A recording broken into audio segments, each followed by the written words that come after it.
Imagine looking at a birth certificate. You see the name, the parents, the date. Standard stuff. Right. Now imagine you find that same person's death certificate. You scan down to the age at death, and you're expecting to see, 70, 80, maybe 100. If they were lucky. But the number printed there is 930. It just stops you cold. It feels like mythology, something out of a Greek epic. Exactly. But when you open Genesis chapter 5, these numbers aren't presented like legends. They're presented with this dry, almost bureaucratic precision, like a civil registry. Adam lived 130 years, begat Seth, and the days of Adam were 930 years. It's just stated as fact. And that is the tension we're diving into today, the Genesis chronology. And I know chronology can sound a little dry. A bit like homework, yeah. But trust me, this is a genuine detective story. We've got missing time, a war between ancient manuscripts, and even a hidden countdown clock that predicts the end of the world. It really is a massive puzzle. And the timeline from Adam to Noah, it's not just a list. It has divided scholars for centuries. We have to ask, is this literal history? Or is it a symbolic code? Yeah. Or something else entirely? Right. So before we get too deep, I want to ask you, listening right now, when you hear about people living 900 years, what's your gut reaction? Fact or fable? Hold on to that thought. Definitely. And stay with us, because the linguistic twist we get to at the end, the one about the word begat, it might just change how you see this entire timeline. So, okay, let's start with the baseline. What does the text actually say? All right, let's unpack it.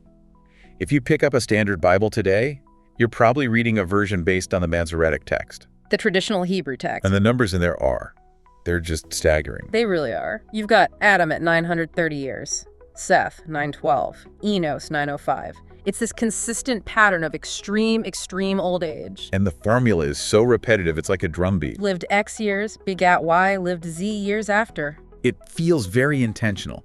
And if you pull out a calculator, which I'll be honest, I did. We all did. And you add up the years from creation to the flood, you land on a very specific number. 1,656 years. Exactly, 1,656. And that precision is what makes the whole "it's just a myth" argument a little tricky for some people. Myths are usually vague, long ago. Not 1,656 years ago. Exactly. So if we take this literally, and the text seems to demand we at least consider it, how is that even biologically possible? I mean, we know about cell degradation, about telomeres. Well, this is where the debate gets really fascinating. If you accept the numbers as literal, you have to assume the biological reality of that world was fundamentally different from ours. Right, and our sources mention some pretty wild theories. One was the vapor canopy, the idea that a layer of water in the atmosphere shielded the early Earth from radiation. That was a hugely popular theory for a long time, the idea of this sort of hyperbaric greenhouse. But I have to say, it's largely fallen out of favor. Why is that? The physics are just really difficult. If a canopy that thick collapsed to create the flood, the latent heat released would have basically cooked the planet. Okay, so the sky shield theory is out. What about genetics? I saw this term genetic entropy come up. Now, this is a more robust argument. Think of the first human genome, Adam and Eve's, as a perfect photocopy. No errors, no mutations, pristine. Right. And every time you make a copy of a copy, it gets a little blurrier, a little degraded. That's a great analogy. The argument is that we accumulate mutations over generations. Adam and Eve were created with such genetic vitality that aging just took centuries. Then you get the flood, a massive population bottleneck, and that just accelerates the genetic degradation. So the long lives were a sign of the original creation's perfection. And if you look at the ages in the Bible, they actually track with that, don't they? They do. It's a decay curve. Noah lives 950 years. His son Shem lives 600. His grandson, 438. Peleg, 239. It looks exactly like a plotted curve of exponential decay. Which is a really weirdly specific data point. If you were just making up a fairy tale, why bother structuring the ages to fit a mathematical decay curve? Precisely. But, and there's always a but, we have to be careful not to project our modern science back onto ancient texts. The author probably wasn't thinking about DNA. That's a fair point. So what do you think? Does the idea of a pristine genetic code make sense to you, or is that trying too hard to make the science fit? And while you think about that, we need to throw a wrench in the whole machine. Here we go. We've been talking about that number, 1,656. But what if I told you that number is basically a choice? Okay, this is where it gets really interesting for me. I didn't realize there wasn't just one version of the Old Testament text. No, not at all. We have the Masoretic, which we've been using, but there's also the Septuagint, the ancient Greek translation. And the Samaritan Pentateuch. And here's the kicker. The numbers in Genesis 5 are different in all three. And not just like typos, right? Yeah. It's not a scribe writing a 7 instead of a 1 by mistake. Yeah. No, it's systematic. In the Septuagint, for example, it often adds exactly 100 years to the age of the father at the birth of the son. Wait, hold on. So if the Masoretic text says Adam was 130 when he had Seth, the Septuagint says he was 230. And if Seth was 105 when he had Enos, he was 205. It's a deliberate, repeated change. That's wild. It's like a find and replace for add 100. Why? Why would anyone do that? There are a couple of big theories. One is, believe it or not, called the primeval puberty theory. Primeval puberty. That sounds like a terrible garage band name. It really does. But think about the math. In the Masoretic text, you have men having kids at, say, 65 or 70, but they live to 900. Proportionally, that's like a modern person having a baby at age 6. Oh, I see. It looks weirdly early. Relative to their lifespan, they're practically toddlers. Exactly. So the theory is that the Greek translators saw that ratio and thought, this just looks wrong physiologically. So they added 100 years to the age of fatherhood to make the proportions look more adult. They were doing editorial math to fix a perceived plot hole. It's possible. The other theory is geopolitical.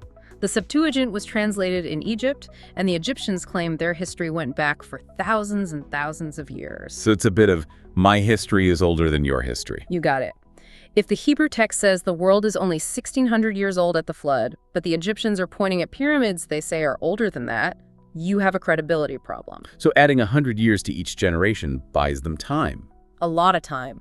It pushes the flood back by almost 6 centuries to around 2,242 years.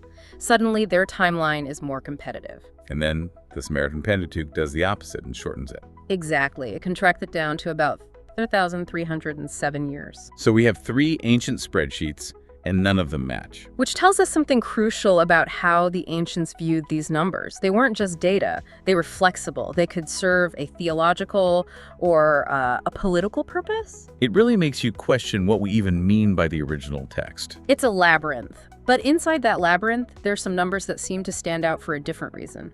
You have to be talking about Enoch. I am. Enoch, the 7th patriarch in the line. And 7 is a huge number of the Bible. Completeness, perfection. Right. And Enoch is the anomaly. The text goes, died, died, died. And then with Enoch, it says he walked with God. And he was not, for God took him. He doesn't die. He gets beamed up, basically. Yeah. But his age, it's 365 years. And what does that number immediately make you think of? The calendar. 365 days in a solar year. There's just no way that's a coincidence. So what does it signify? Is he some kind of solar deity? I don't think it's about being a deity. It's about being connected to cosmic order. Enoch, living exactly 365 years, suggests a life in perfect harmony with the Creator's time. He is a complete cycle. A perfect year of years? He represents a life so aligned with God's cosmos that death just doesn't apply to him. I love that. So what do you think? Do you see that number 365 as a divine stamp of perfection? Or is it just a literary device? And speaking of numbers that are definitely not coincidences, we have to talk about Enoch's son. Methuselah, the grandfather of Noah. The record holder himself. 969 years. Almost a millennium. But there's a math problem hidden in his life that, when I saw it in the sources, it just blew my mind. Let's walk everyone through it. And remember, this is using the Masoretic text, the standard numbers. Okay, calculator's ready. Methuselah is 187 when he has his son, Lamech. Lamech is then 182 when he has Noah. Correct. And the book of Genesis tells us the flood came when Noah was 600 years old. So do the math. 187 plus 182 plus 600. That equals 969. Which is exactly how old Methuselah was when he died. So, wait. Methuselah dies in the exact same year that the flood begins. According to the Masoretic math, yes. The year the rain started is the year the oldest man in history died. That cannot be a coincidence. Does his name mean anything? Well, this is where it gets haunting. One interpretation is man of the spear, but a very plausible one is his death brings. His death brings. As in, his death brings the flood. That's the implication. His father, the prophet Enoch, names him his death brings, and then this man lives longer than anyone else in history. Whoa. Yeah. If his death is the trigger for the judgment, then every single year he stays alive is an act of grace, God holding back the disaster. Precisely. His extreme longevity isn't just a fun fact. It becomes a profound theological statement about God's patience. God waited and waited and waited for 969 years, giving humanity every chance to repent. The moment Methuselah dies, the grace period is over. The reign starts. It's an incredible piece of literary and theological construction. It turns a list of numbers into a story of mercy. It really is. But I feel like you're about to burst the bubble. Well, this perfect math only works in the Masoretic text. It breaks if you use the Septuagint. Oh, right, because they added the 100 years. Exactly. Because they shifted the birth ages, the death dates get all out of whack. In some Septuagint manuscripts, the math implies Methuselah lived for 14 years after the flood started. Okay, that's a problem. If he wasn't on the boat, Yeah. he must have been a very good swimmer. A very good swimmer indeed. But seriously, it brings us back to that manuscript war. Does the Masoretic text preserve this amazing theological symmetry, this hidden code? And the Septuagint scribes, maybe, didn't realize they were breaking it when they fixed the numbers. It makes you wonder. It really does.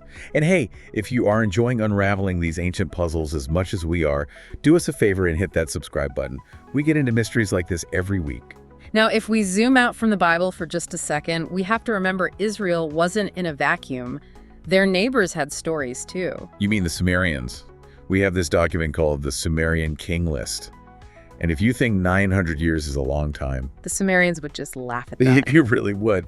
Their list also describes rulers from before a great flood, but their kings rule for things like 18,000 years or 43,000 years. 43,000 years, that's not a lifespan, that's geological time. It is. And when you put the Genesis account next to that, the biblical numbers actually start to look, well, restrained. I never thought I'd describe 969 years as restrained, but you're right, comparatively it is. It feels more grounded.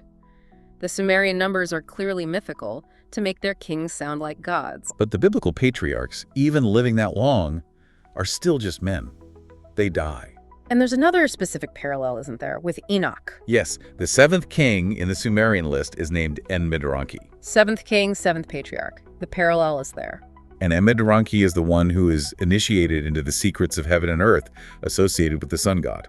Just like Enoch, who lived 365 years, the solar number, and walked with God, learning the secrets of heaven. The connection's undeniable.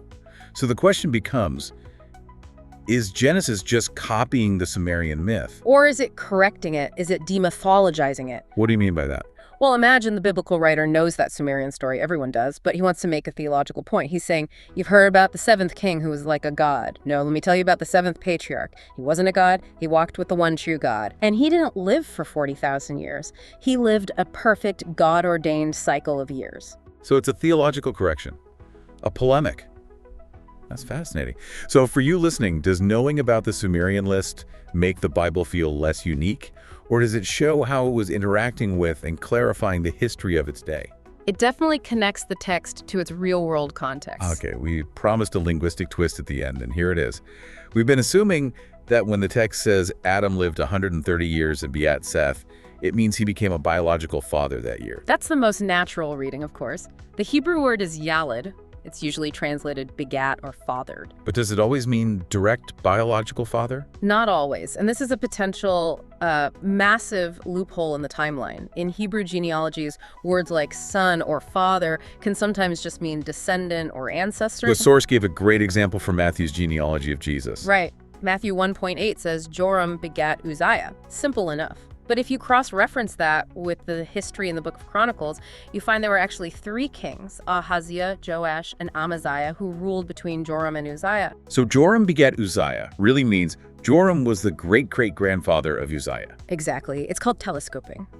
The genealogy is collapsed, maybe to fit a certain pattern or just to skip over less important names. Okay, so if that's possible, what does it do to our 1,656-year timeline?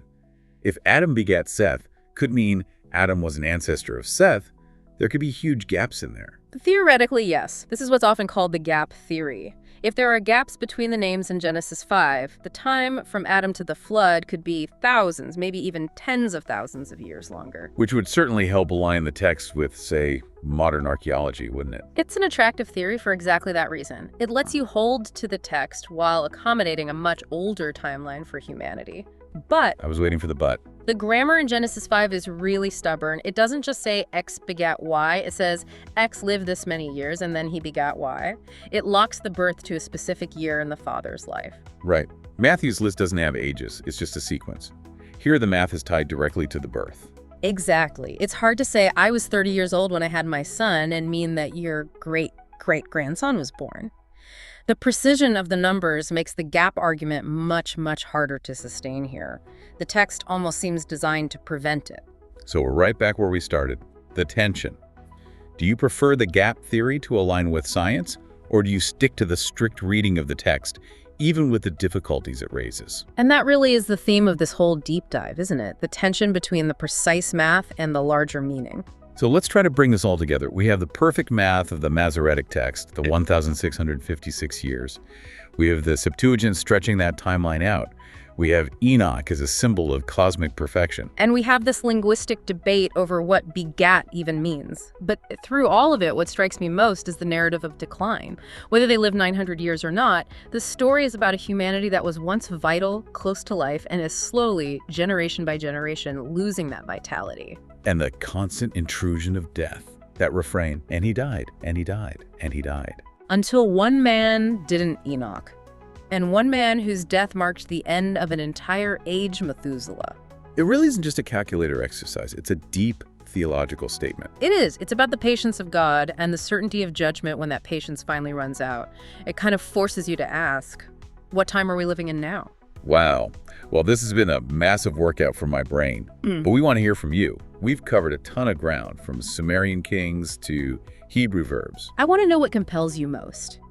Is that math with Methuselah, his death falling in the exact year of the flood, is that proof of divine design for you? Or do you see it as a later scribal arrangement to make a theological point? That is the core question. Leave your thoughts in the comments. We read all of them, and we love seeing your theories. Thanks for diving deep with us. Until next time, keep asking questions. Catch you later.